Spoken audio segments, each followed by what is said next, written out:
Good morning and welcome back to my another blog. আজ 3রা মে 2026। ব্লগটা তোমাদের পোস্ট করতে করতে একটু দেরি হয়ে গেল, তার বিশেষ কিছু কারণ আছে। তো এতদিন পর যখন তোমরা ব্লগটা দেখছো, দেখতে থাকো। আজকে রবিবার, একটা বিশেষ দিন। বিশেষই বলবো কারণ যে কোনো কাজ যখন আমরা মন থেকে ভালোবেসে করি তার পেছনে অনেক অনেক পরিশ্রম থাকে। তো আজকে সেরকমই একটা দিন। তো কোথায় যাচ্ছি, কি কি করছি, কেন করছি, সবটুকু তোমরা এই ভ্লগের মাধ্যমে জানতে পারবে। এখন বাজে সকাল 8:30 মতো। আজকে দিনটা শুরু হলো এখান থেকে। দেখতে থাকো আমার সঙ্গে এই ভ্লগটা তোমাদের জন্য।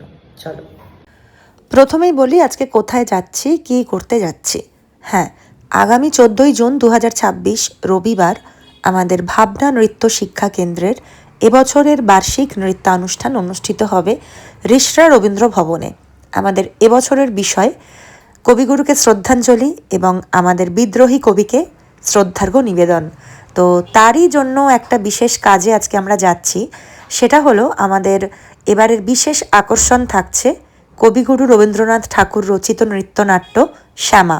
তো সেই শ্যামারই একটা ভিডিও শ্যুট ঠিক নয়, একটা ট্রেলার যেটা শ্যুট হয়েছে। এতদিনে তোমরা ভিডিওটা সবাই মোটামুটি দেখে ফেলেছো, আর সেখানে কারা কারা অংশগ্রহণ করছে সেটাও তোমরা জানো। সে কারণেই আমরা একটা স্টুডিওর উদ্দেশ্যে রওনা দিচ্ছিলাম। সকাল সকাল বাড়ি থেকে বেরিয়ে বালি থেকে ক্যাব বুক করে আমরা চললাম দমদমে এইচডি স্টুডিওতে। সেখানেই আমাদের গোটা দিনের আজকে শ্যুটের পরিকল্পনা রয়েছে। আসলে সবাই চেষ্টা করি সবসময় নতুন কিছু করার, আর এই চেষ্টাটা একদিনে গড়ে ওঠে না। তার জন্য প্রচুর মানুষের প্রচুর পরিশ্রম থাকে, প্রচুর কষ্ট থাকে, যেটা তোমাদের সবাইকে অতটা দেখাতে পারি না হয়তো। আমরা যেটা স্টেজে পারফর্ম করি সেই জিনিসটাটুকু তোমরা দেখতে পাও, কিন্তু সেই পারফরমেন্সের পেছনে যে কত নির্ঘুম রাত, কত রোদে পোড়া ঘাম, কতটা কষ্ট, কতটা স্যাক্রিফাইস আর কতটা পরিশ্রম রয়েছে, সেটা আমাদের মনের মধ্যেই থাক। আমরা সবসময় চেষ্টা করি মানুষকে আনন্দ দিতে, ভালো লাগাতে। হ্যাঁ, ভুল ত্রুটি সকলেরই থাকে, সবাই তো আমরা সব জানি না, তবে চেষ্টাটা করি।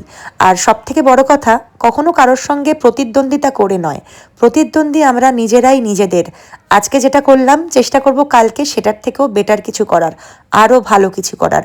কে কি করলো সেটা দেখে সেটাকে কপি করা বা সেটাকে পুরোপুরি অনুকরণ করা, এটা আমার ব্যক্তিগতভাবে ভীষণই অপছন্দের। তবে হ্যাঁ, আমরা অনুসরণ করি। ভালো কিছু দেখলে, নতুন কিছু দেখলে নিজেদের মতন করে সেটাকে নতুন কোনো রূপ দেওয়ারও চেষ্টা করি। তাই এটাও আমাদের সেরকমই একটা প্রচেষ্টা মাত্র। সকাল সকাল স্টুডিওতে এসে সবার আগে তো আমার মেকআপ হয়ে গেছে। পঙ্কজদা ভীষণ ভীষণ সুন্দর সাজিয়েছে। আমার আই মেকআপটা তো মারাত্মক পছন্দ হয়েছে। এখন চলছে হেয়ার স্টাইল। সঙ্গে রয়েছে রন্দা, আর রয়েছে উত্তীয়র চরিত্রে আমাদের সকলের প্রিয় অভিরূপদাকেও তোমরা মোটামুটি সবাই চেনো। এখন আমার চলছে একেবারে লাস্ট ফিনিশিং। অর্নামেন্টস পরলেই আমি পুরোপুরি রেডি। আসলে সব সময় তো নিজে সাজি, তাই নিজের হাতের সাজটা চোখে সয়ে গেছে। যখন দেখি অন্য কেউ যত্ন করে সাজিয়ে দিচ্ছে, তখন নিজেকে যেন একটু বেশি ভালো লাগে। সেটা সবার ক্ষেত্রেই। ড্রেসটা খুব সুন্দর লাগছে না? ড্রেসটা কিন্তু আমাকে প্রিন্স দিয়েছে, প্রিন্স ক্রিয়েশন। সেখান থেকে আমরা ড্রেসটা নিয়েছি। এদিকে রুবেলদাও চলে এসছে, এখন রুবেলদার মেকআপ চলছে। সকলে মোটামুটি এখন শুটিং ফ্লোরে চলে যাব। একসাথেই সবার শুটিং হবে, কিন্তু সেটা পার্ট ওয়াইজ হবে। তো আগে যারা রেডি হয়েছে তাদের শ্যুটটাই আগে হবে। আর এখানে তো প্রচুর গল্প করছিলাম, আনন্দ করছিলাম, তার সঙ্গে কাজটাও মন দিয়ে করছিলাম। আর এখনও গয়না পরানো প্রিন্সের শেষ হয়নি, সেটাও করে যাচ্ছে দেখছিলাম। তারপর ওদিকে চলছিল কোটালের শ্যুট। কোটাল চরিত্রে অভিনয় করছে আমাদের রন্দা। আর আমি এখানে বসে বসে বোর হচ্ছিলাম, তাই ভাবছিলাম নিজের কয়েকটা ভিডিও ফোনেই করে রাখি। লুকটা কেমন লাগছে তোমরা কিন্তু প্লিজ জানিও। এর আগেও যদি বা ফটো ভিডিও মোটামুটি সবটাই তোমরা দেখে নিয়েছো। এদিকে এখানে এখন শ্যুট চলছে কোটাল এবং উত্তীয়র। রবীন্দ্রনাথ ঠাকুরের শ্যামা নৃত্যনাট্যর গল্প আমরা কে না জানি। তাই আমাদের এবছরে রবীন্দ্রনাথকে শ্রদ্ধা জ্ঞাপন করে শ্যামা নৃত্যনাট্যটা আমরা অনুষ্ঠিত করব। তো সেটার শ্যুটটা মোটামুটি চলছে। আর এদিকে দেখো দুটো লম্বা দাদা, আর তার মাঝখানে আমার হাইটটা এতটাই শর্ট যে আমাকে পায়ের ওপরে হিলে দাঁড়াতে হচ্ছে। মানে আমি কিছুতেই তাদের হাইট পাচ্ছিলাম না।